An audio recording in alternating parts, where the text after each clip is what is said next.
ქართული საზოგადოება და მისი მოქალაქეობრივი თვითშეგნება საკითხზე დღეს არასამთავრობო და საზოგადოებრივი სექტორის წარმომადგენლები დემოკრატიული ჩართულობის ცენტრში მსჯელობდნენ.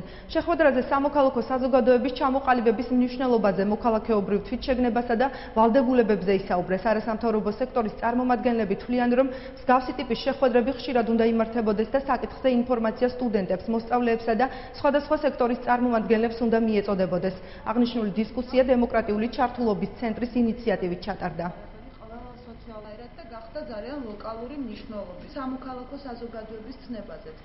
ამ პროცესებში თუ შეიქმნა არასამთავრობო და როგორ შეიძლება ცოცხალი კონტაქტი დღეს, როდესაც ამდენ საუბრობენ ქვეყნის ტრანსფორმაციის საქმეში, თუ რამდენად მნიშვნელოვანია სამოქალაქო საზოგადოების როლი და ფუნქციები, ფაქტია, რომ ძალიან ბევრი ხარვეზი გვაქვს მაინც და ძალიან ბევრი რამ გვაქვს გასაანალიზებელი.